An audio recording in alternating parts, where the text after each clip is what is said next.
Kevin Burgesson, boating law administrator, Arizona Game and Fish, and boy, do we need it in this state. Do you know, by the way, in case you just got here from Sault Ste. Marie, Michigan, you smug people who have boats and all that water around. Well, you know what? We have more boats per capita here than any place else. Lots of lakes and lots of really stupid people who drink while they are attempting to operate their boat. That's one of the reasons why it is that we wanted Kevin to be here. You don't have to call them stupid. That's my job.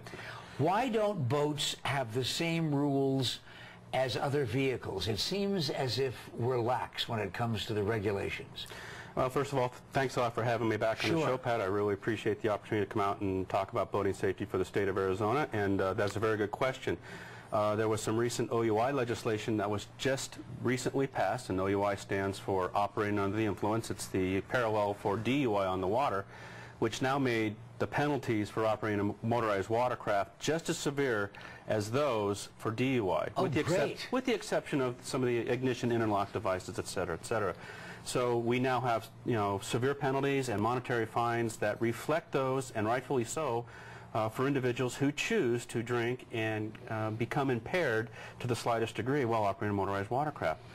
Is the level of impairment the same? It's absolutely the same. The limit is .08, just like it is for driving a motorized vehicle.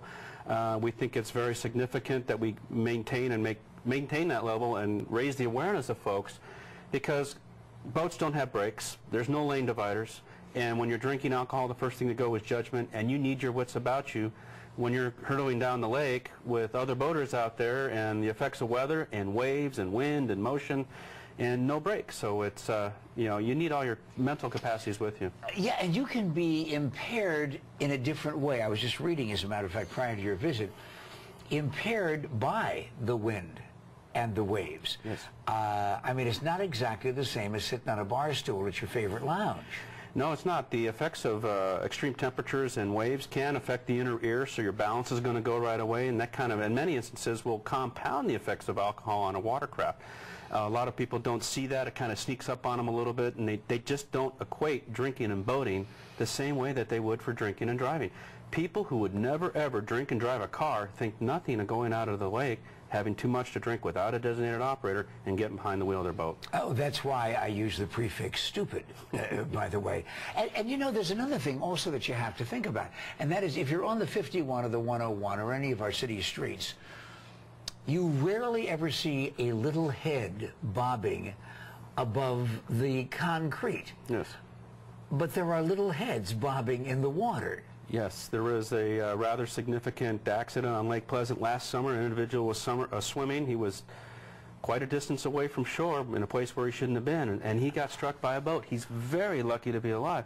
But quite often we do have uneducated boaters or misinformed boaters who make incorrect choices and get a little closer to shore where they shouldn't be. And by the way, we're not just talking about going out with a case of beer or a keg in the boat. We're also talking about not only illegal recreational drugs, but legal meds, because those can have an effect on you. Oh, absolutely. Some of the medications that you're taking for instance, your heart medications or some antidepressants, et cetera, maybe some of the narcotics for pain medicines will have an effect on your ability, your cognitive ability and some of your reflective abilities to operate heavy machinery. So, and if you're drinking alcohol in conjunction with that, it's a multiple, it multiplies the effect. It's always so sad when you're talking about don't do drugs or don't drink and drive or don't operate your boat when you drive. It's too bad when you have to scare the pants off people in order to get their attention. But you perhaps have seen this message that got your attention, didn't it?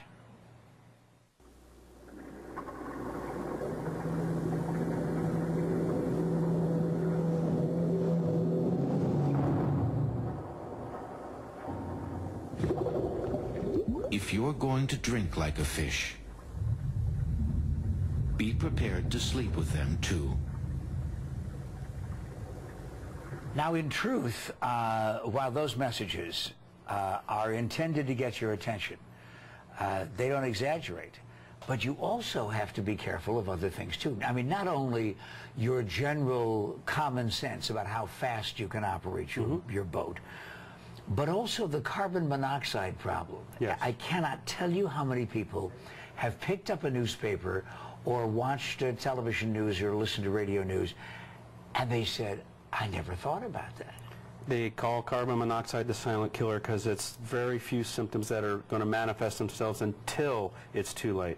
What people need to understand is that watercraft do not have the catalytic converters that motor vehicles do. So they kick out 40 to 60,000 times the amount of carbon monoxide that a car will. 40 to 60,000 times? Easily. And when you have 1,500, 2,000 boats rafting up together in party coves, idling away, playing their music, using their hot water showers, and the wind is not blowing, all that carbon monoxide sinks low to the water.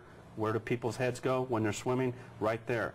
So it's an issue that we need to raise awareness on, particularly in some of the concentration coves where people like to party, that we need to maybe not idle our boats as much, and we especially need to be aware of the dangers of carbon monoxide building up. We need carbon monoxide detectors in our boats, which are kind of common in pontoon boats and in houseboats, but they're a very valuable tool. And what's significant is that that thing goes off, that carbon monoxide goes off, get your watercraft checked out, and don't ignore that warning system, and finally, even if you're not symptomatic. What about life jackets?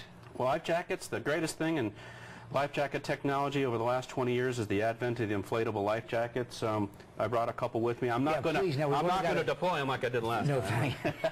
Thank you very much. We have, believe it or not, these are life jackets. And what the great thing about these hip life jackets that go right on your belt is you always have them on you. They're not obtrusive. They're not hot. They're relatively stylish. And it's just like having a safety device. If you don't have it on you, you're not going to use it. Yeah, but if I fall in the water, it's going to take me a little while to blow that puppy up, isn't it? Absolutely not. You just kind of pull on this thing here, and it deploys, automatically inflates, put it over your neck, and away you go. Because it would be so discouraging to try to get the tube in my mouth while I was underwater.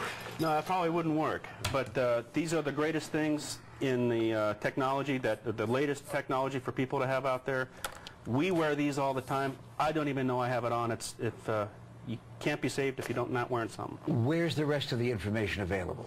You can go to our website at azgfd.gov and click on the boat in the lower left-hand corner. It takes you right to our boating safety page. Lots of videos, information, reports, and safety brochure. And you have plenty of time before you get in that car tonight or tomorrow morning, because you're just going to sit in line on the highway anyway. Got plenty of time to absorb that information. You've got the phone number. You've got the website. See, that was the bad news and the good news, what you can do about it. The great news, you know what? I am so thrilled that this lady showed up. Amy Scruggs is here just to take us into the next break. Stand by.